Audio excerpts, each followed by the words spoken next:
Hi friends, ಇವತ್ತಿನ weight loss recipe series ಅಲ್ಲಿ ಒಂದು ಹೆಲ್ದಿ ಆಗಿರೋ ಬ್ರೇಕ್ಫಾಸ್ಟ್ ಮಾಡ್ಕೊಳೋಣ ಬನ್ನಿ. ಒಂದು ಬೌಲ್ ಅಲ್ಲಿ ತುರ್ದಿರೋ ಸೋರೆಕಾಯಿ ಹಾಕ್ತಾ ಇದೀನಿ. ಇದಕ್ಕೇನೆ ತುರ್ದಿರೋ ಕ್ಯಾರೆಟ್, ಪಾಲಕ್ ಸೊಪ್ಪು, ಈರುಳ್ಳಿ, ಹಸಿಮೆಣಸಿನ್ಕಾಯಿ, ಜೀರಿಗೆ, ಉಪ್ಪು ಹಾಕಿ ಇದಕ್ಕೇನೆ ಅರ್ಧ ಕಪ್ ಅಷ್ಟು ಜೋಳದ ಹಿಟ್ಟು ಹಾಗೆ ಅರ್ಧ ಕಪ್ ಅಷ್ಟು ಕಡಲೆ ಹಿಟ್ಟು ಹಾಕಿ ಚೆನ್ನಾಗಿ ನೀರ್ ಹಾಕ್ದಂಗೆನೆ ಮಿಕ್ಸ್ ಮಾಡ್ಕೊಂತಾ ಇದೀನಿ. ಆ ನಂತರ ಸ್ವಲ್ಪ ಸ್ವಲ್ಪ ನೀರ್ ಹಾಕೊಂಡು ಮಿಕ್ಸ್ ಮಾಡ್ಕೊಂಡು ಈ ತರ ಕನ್ಸಿಸ್ಟೆನ್ಸಿ ಬಂದ ನಂತರ ಇದನ್ನ ಒಂದ್ 20 ನಿಮಿಷ ತನಕ ನೆನೆ ಇಡಬೇಕಾಗತ್ತೆ. ಈ ಮಿಶ್ರಣ ನೆಂದಾದ್ಮೇಲೆ ಒಂದು ಪ್ಯಾನ್ ಅಲ್ಲಿ ಅರ್ಧ ಸ್ಪೂನ್ ಅಷ್ಟು ತುಪ್ಪ ಹಾಕ್ತಾ ಇದ್ದೀನಿ. ಸ್ವಲ್ಪ ಜಾಸ್ತಿ ಆಗಿತ್ತು, ಅದನ್ನ ತೆಗಿತಾ ಏನಿಲ್ಲಿ. ಹಾಗೆ ಪ್ಯಾನ್ ಹೀಟ್ ಆದ ನಂತರ ಸೋರೆಕಾಯಿ ಮಿಶ್ರಣನ ಹಾಕಿ ರೊಟ್ಟಿ ತರ ಚೆನ್ನಾಗಿ ಪ್ಯಾನ್ ಮೇಲೆನೆ ತಟ್ಕೊಬೇಕಾಗತ್ತೆ.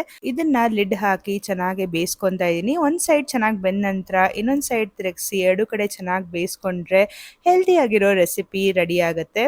ಸೋರೆಕಾಯಿ ಆಗ್ಲಿ, ಕ್ಯಾರೆಟ್, ಪಾಲಕ್ ಇದ್ರಲ್ಲಿ ತುಂಬಾನೇ ಫೈಬರ್, ವಿಟಮಿನ್ಸ್, ಮಿನರಲ್ಸ್ ಎಲ್ಲ ಇರುತ್ತೆ. ಸೊ ನಮ್ ಹೆಲ್ತ್ ಗೆ ತುಂಬಾನೇ ಇಂಪಾರ್ಟೆಂಟ್. ಹಾಗೆ ಇದೆಲ್ಲ ವೇಟ್ ಲಾಸ್ ಅಲ್ಲಿ ತುಂಬಾನೇ ಹೆಲ್ಪ್ ಮಾಡುತ್ತೆ. ಇದನ್ನ ಹಾಗೇನೆ ತಿನ್ಬಹುದು, ತುಂಬಾ ರುಚಿಯಾಗಿರುತ್ತೆ. ನಾನಿಲ್ಲಿ ಟೊಮೆಟೊ ಪುದೀನ ಚಟ್ನಿ ಜೊತೆ ತಿಂತಾ ಇದೀನಿ. ತುಂಬಾನೇ ಟೇಸ್ಟಿ ಆಗಿರುತ್ತೆ. ಒಂದ್ಸಲ ಈ ರೆಸಿಪಿನ ಟ್ರೈ ಮಾಡಿ ನೋಡಿ, ತುಂಬಾನೇ ಇಷ್ಟ ಆಗುತ್ತೆ ನಿಮ್ಗೆ. ರೆಸಿಪಿ ಇಷ್ಟ ಆದ್ರೆ ವಿಡಿಯೋಗೆ ಲೈಕ್ ಮಾಡಿ, ಪೇಜ್ ನ ಫಾಲೋ ಮಾಡಿ. ಬೈ.